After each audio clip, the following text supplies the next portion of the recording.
Hello everybody, and thanks for watching the second one of the series of perspective. You may have, or you may want to first look at the first lesson in this series, which explains how perspective works in basic. Now we're going to look at what perspective can do for you, for the look of your photograph, because it's a very powerful, simple tool which can change, as we will see here, the look of your photograph very much. It's one of the tools you can use for photo composition. So we learned, to recap in the previous session, that if you have your 3D world around you, in fact half a sphere in front of you, that each point in the world corresponds to a point on a plane, for example a canvas or a piece of glass held in front of you. For example, here this point on the horizon projects here. It's the eye point where the eye is looking at. And the same happens on the camera sensor, only the image is inverted there and scaled. What can we do in the world? We could, of course, if we have a composition on a table of objects, we could move the objects themselves. But if you're in a fixed world, like in a street, you can't do that. So what you can do then easily is find a position, first of all, where it's interesting to photograph, and then move around a little bit to the left or the right, or backwards, forwards, or up and down. So you see one point in each direction. Of course, if it's transparent, like on this window, you see the point behind. And sometimes you don't see the forest for the trees. Okay, let's look. This is a central perspective. Everything is nice and symmetrical here. There's an equal amount here and here of pixels, and above and below. And this is the eye point of the cameraman or the middle of the lens. We move a little bit to the right. What do we see? We see two things predominantly. First of all regions and all objects here become very big, and in this case a little bit annoying and ugly. And here in the back they become almost invisible. They become very small in area. Of course, the stepping towards something can be used as a compositional tool. I used it here to emphasize the pattern, the repetitivity of these parts of the building, and of course this very nice gate, which altogether is interesting to photograph in such a way. I did the bicycles here in a similar way, making a very narrow banner type of image. Here I went again close to this wall, whilst this wall is rotated a little bit, so this wall is more in front, opened up, and this wall is more also in the picture to the side, and it gives a very nice triangular view. What's going on now? So here we put the center of our lens, or the eye of our photographer, and we have a field of view. Let's suppose it's 90 degrees, that depends on your lens of course. So everything within this cone will map on the image, and everything outside you will not see. Now if you step backwards, of course you can get this nasty rain pipe in the picture. So backwards and forwards is a very elegant trick to remove some objects which you don't like. But if we step sidewards, we also see that suddenly this falls now inside the cone of the pixels which project to the camera sensor, so the image. What's going on? What I did here is I divided my picture in equal distances left to right, so this is the middle of our image, and if we're at that distance we see that only a quarter of the image, half of the right half of the image, is taken up by nearby wall, and the other part is taken up by far away wall. However, if we move towards the right, then we see that now almost half of the image, almost the whole of the of the right half is taken up by the nearby wall, and there's only 2 marks left for the rest of the wall, just by shifting closer to the wall. This is a geometrical principle. Coming closer you will see more, and maybe even annoyingly more, of the close by parts. Here we shift a little bit to the left. We see that because we're now on the position of this railing, So not much changes in the back again. Objects at infinity, they stay more or less the same, but we see much more here of what is happening compared to here. You also have this railing, so you didn't see too much, but this indeed stays more or less the same as here. And of course there is a marked change in what you can see here. This window here would be somewhere over there. You can't even see it so open here because it hides itself. I use this trick too. This is Bath. It's a very interesting hemisphere, and it has some different depth planes. So I wanted to make sure that you could not only see the hemispherical nature of this place, but also that you could see the lower layer of the gardens. So if you position yourself in a nice place, you can get a total picture which captures everything of that scene. Of course, all the other positions will give you a far lesser interesting picture. Same kind of principle here with Saint-Malo, but here I wanted to focus on the road itself, and here you see the depth. You still see it here totally going down, so what you wouldn't see here, for example, you see everything in the bottom still, so it gives a dual region, dual world view again. The same here in Avignon, Château de Pape, a good position to see this huge depth going down, and still you're walking on the roofs. Another example of how to move this in this city, I just had to move. There were these flowers hanging on the building, so the only thing I had to do is move myself a little bit close to the wall behind the flower, and then you get a dual view of the city and the flowers. The same thing here, Port Meiron. You can photograph everything as is, but you had this strange Buddha in Port Meiron. So this is kind of a village in an artistic philosophy. It was built, and somebody put a Buddha here. It's a very strange village. So I wanted to shoot it again so that you can see both the village and the Buddha in this composition. All of that is possible provided you find the right place to be and the right angles and position and everything. We can also go up and down. So here we go through our knees, and we see again, like I said, if you move to the right wall, now we move close to the bottom, so we see a lot of floor pixels. That's because we're like a dog, and if you go closer you could be like a mouse. You live on the floor is your whole universe, and if you are small, then things close by look very far already.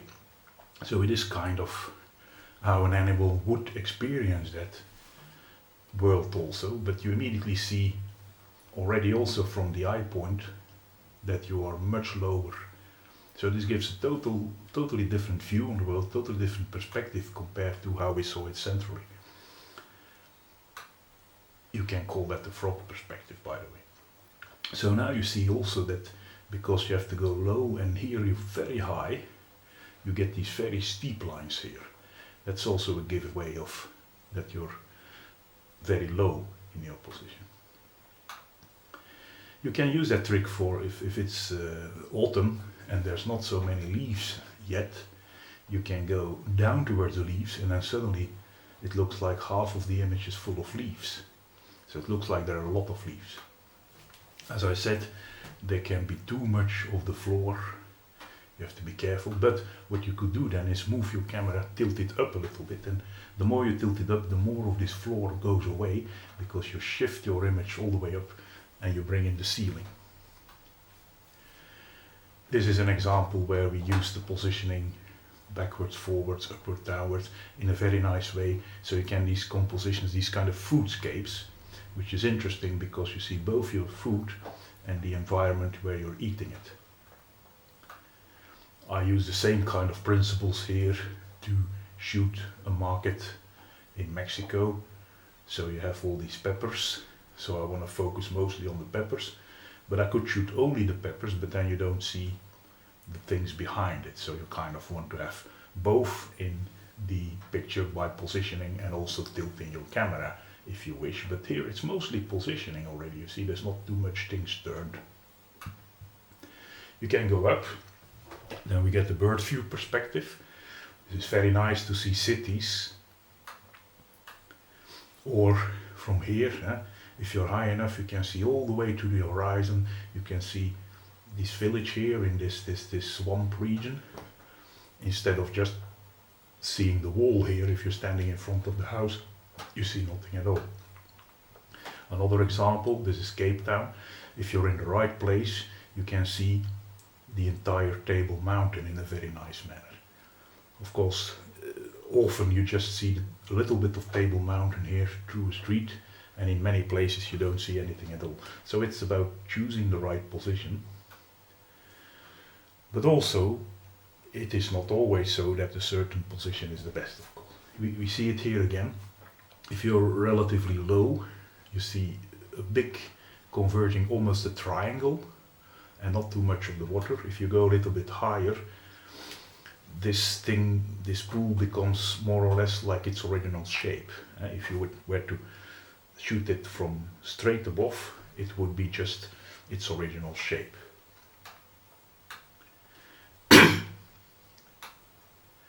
I did the same here in Amsterdam to show that it's very crowded. All these boats have to go, this one and then these two, they have to go through all these little bridges, each and every one of them, and they have to be careful not to bump into each other, which they sometimes do. But I want to emphasize that it is not necessarily that for example, the high up image is not necessarily always better than the other images. You want to have all of them. This is in Thailand, one of the floating markets. You get a nice overview, but here you're kind of sitting in the boat together with the people, and that's also very nice. So sometimes you have these people, if you have a parade, they jump in front of the floats to have some kind of quote-unquote best picture, which is very dangerous because the floats cannot stop. They're not mechanically powered, they're powered by people, and you can have nice pictures from somewhere else also. But I want to show you that it looks different. Here you have this very interesting thing to make foundations for a building. You can do it from street level, and then the fact that it contracts here is nice because it's a very high thing, so it becomes not all too high in the picture. But here you don't see too much. You can also shoot it from halfway, then it's very big because it's maximally going up and maximally going down. But you also see this clutter around, so that sometimes that's something you may wish, sometimes it's something you may not want. The same here, a very nice view from King's College, Cambridge, but as I said, it's not necessary to always take everything from a balloon or a drone. By the way, drones, they have their dangers, so they're getting legally less popular nowadays. You have to watch carefully whether you're allowed to fly and under which conditions. And you're not allowed to drop some drone on somebody's head in a city usually. But as I said, this view is certainly not less nice. This is interesting with the diagonal, but here you see the thing straight on, and that can even be a better view. So also for the shape of objects can change very much depending on at which position you're standing. So photography is in fact walking. You walk around, you take a very nice position, and then you shoot. The same with this aqueduct or bridge here. It looks very different if you shoot it from here than when you shoot it from here.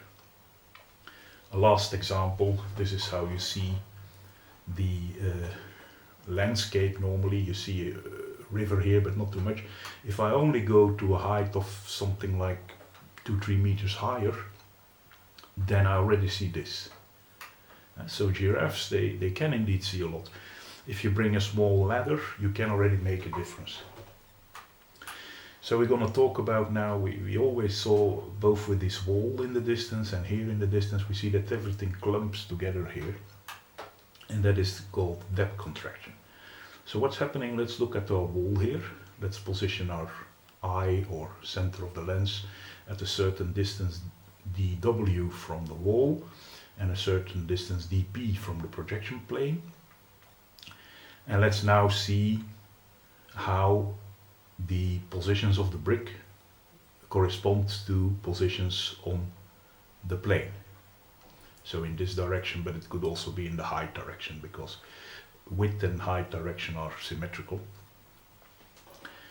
So this brick will obviously fall here on the projection plane. So we suppose that the angle is large enough, otherwise maybe you start here. And then each brick will project to a new position. Now, you see that these positions for a certain distance, at a certain moment when you go further in the distance, they all start clumping together. Now if you shoot from a further distance, like for example if you take this area with a tele lens, you zoom into it, then it is a little bit less dramatic like you have here. Here we see indeed that what we saw with the wall, there was always nothing for the far away distances, and for the close by distances they take almost the entire image. If you shoot from further away, it is a little bit more equal, but the depth compression is still there. It's always there, and it's something very typical of tele capturings with the tele lens. But if we rotate the wall, so the green one here is the reference that we had before with the wall 90 degrees on the left of us. If we start rotating it, or we rotate our own camera obviously towards the wall, then you see that it gets less and less steep. And for example at 45 degrees it's already almost a normal curve where each and every distance, each and every +5 here gets more or less the same plus delta x on the plane. Although there still is some non-linearity, there still is some depth contraction. If you really want to have it one-on-one, you have to shoot it straight on with no angle at all, and then you have equal brick distances on the wall, equal distances on the photo. Now it shouldn't be confused with if you move an object towards the back, it also becomes smaller in the in the width or height distance. It also becomes a smaller and smaller cube. So we're talking about the depth distance here. Now the height distance also goes non-linearly, but we can show that it goes with 1 divided by depth approximately, whereas this depth distance goes with 1 divided by d square, so that goes very much steeper. So you will see more contraction here than the contraction of the size of this cube when it moves away in the back. So you will see everything starts sticking together. You see here an example of what depth contraction you shouldn't do, because the giraffe, this is a very interesting way to photograph giraffes, but you wouldn't even know that they have a long neck if you always see them like that. It's like the Mexican on the bike. The same here, if you want to emphasize this big neck, you're not shooting it from below because it will compress, and everything in the distance again contracts. It will look like a very small neck, so you want to shoot it like this.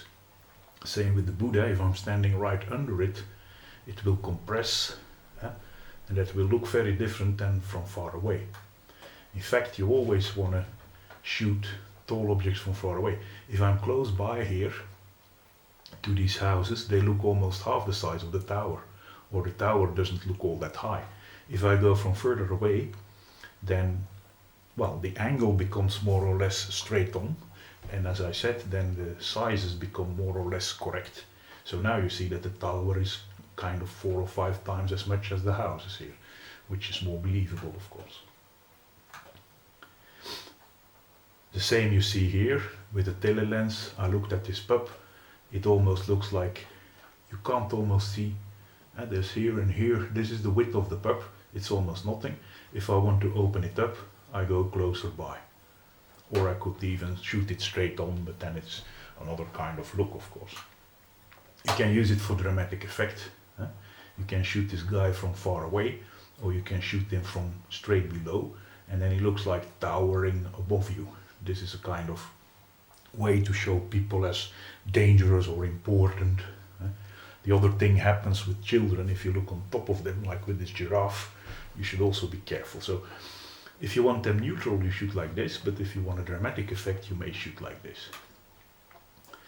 So now we see here another example of how it can dramatically seem to deform the whole area. Here this looks normal, here this looks enormously stretched. So again we have close by objects seem overly important. You see that the photographer is close by because you see a shadow here.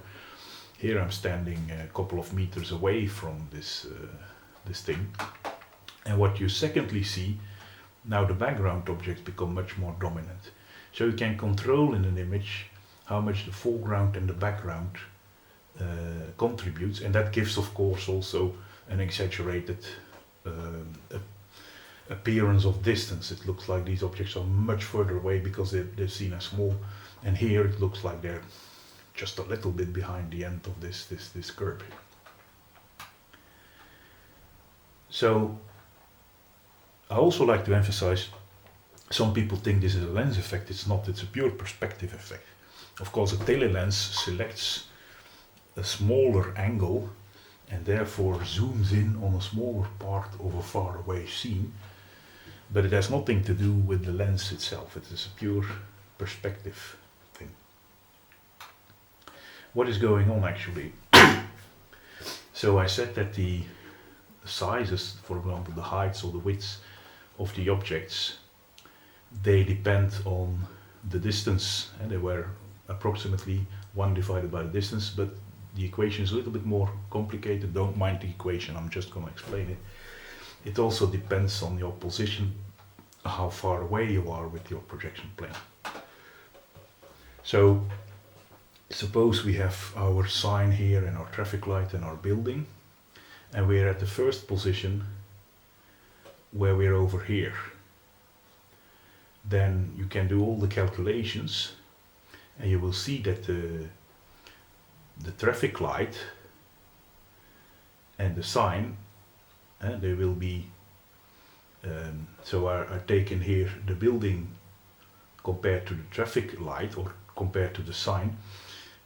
If you take the sign as unity size, then the building is 1/9 of that when you're standing here close to the sign. If you move away 10 meters backwards, then suddenly, if you fill in all these relationships, then the sign is only half as big as the building. So the building has become like 5 times almost as big relatively. That's what is going on. So you see it here also. These children look very close to this love-making couple. So why are they doing that right in front of the children? Actually, I zoomed in with a big telelens, and yeah, they may be like 100 meters further, but because of all these size relationships, it looks like all these planes, even this ship that may have been half a kilometer further, or I don't know, it looks like they're all just in front of each other. So that gives a dramatic view, of course, because it looks like the ships are sailing straight by the beach here. It doesn't look so safe, but that is what you can play with. I did another example here. So the depths, of course there's more objects on each shelf, and the nice thing of this depth contraction, it becomes like a lovely color chaos in the back here, so you can give very nice artistic effects with that. So now another thing, what about rotation? If we turn our camera to the right, what do we see? Now suddenly this area of the world is not half of our photo anymore, it becomes almost our entire photo. We also see that because the eye point is now almost off the picture, it can be off the picture even. Why do I use that? I open up, I see now this part, which I could not see in the first representation. I see it now all very nice. So you see, as we said, the depth contraction becomes less, and you see everything equal a little bit more. You can do that, for example, if there's a lot of stuff to show, so you can't shoot straight on, because then you lose all the rest. But you want to have a little bit an impression of everything, and you want to have a little bit so still to see, so then you can control your angle, how much you can see of the details versus how much you can see of the infinity. Here again, a typical street, the normal central symmetric perspective versus turning towards these houses here. You see it's more or less the same position where I'm standing, it's just turning, and you see it gives a totally different image. Here again I turn to focus on the nice geometrical structure of this. It's a nice composition with half of this shop. You can of course also turn upwards here in Venice. The interesting thing is this lamp you start seeing. It gives a totally different view on the world. You can rotate downwards here, Mont Saint-Michel. We're looking down on a part of the fortifications and then this tidal plain. Interesting. I've given a couple of other inspirational examples, and the ducks here, all these birds in front of you, very nice projection, and then a classical one for perspective, all the lines going towards infinity, very geometric, a graphical image. Another thing I wanted to quickly talk about is if you have sloping things like stairs, the upward stairs are not a problem because they turn towards us. You see here that half of a stair takes almost the entire image, whereas here the entire stair takes just as little as one step over here, because it turns away from us. And it can even disappear totally. You see it here. If you stand close by the stairs, you still see a little bit of difference on your canvas. The projection lines still move a little bit, so they also move a little bit in position, in height position on your canvas. If you go too far away from the stairs, suddenly the new stair, so this is the first stair, and the second stair position would fall below. But that cannot be, because you always see the first point, which is non-transparent, so you just see these stairs. And all the other stairs hide behind. So if you go a little bit backwards, this entire stair disappears. Not for a stair like that, upwards. You see it here in Marseille.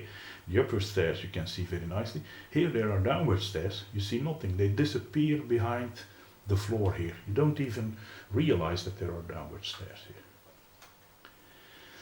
Of course, sometimes you want to do it to show the depth of things. Here you get an idea of how high the building is, because you can shoot it from far away and look at the small people who are very careful and scared going down. But how do you do it shooting down? And that requires a little bit more thinking. You still see a lot of stairs here going to infinity, and the fact that you have this building here also helps you to get an idea of how deep it all is. More difficult if you have images like this. So there's some earth in the distance, which is much lower than this mountain, but if you don't have features like this road here, and there may be a bus on there somewhere, then you don't grasp how far it is. And 2D photography loses all concepts of depth, and that's something to take into account. Some pictures can really not be made as beautiful as in 3D. That's something we can discuss in the next lesson. In any case, this introduces nicely the next lesson, where we're going to talk about shapes, but also scales of objects and their relationships and distances and so forth. So I want to thank you again for watching. Keep visiting, because I'm going to upload much more interesting stuff about how to use your colors in pictures, how to use composition techniques, anything you can use to make the most beautiful pictures of anything. So if you want to find my stuff, just go for Menhir Photo Professor, and I'm happy to see you next time. Bye guys.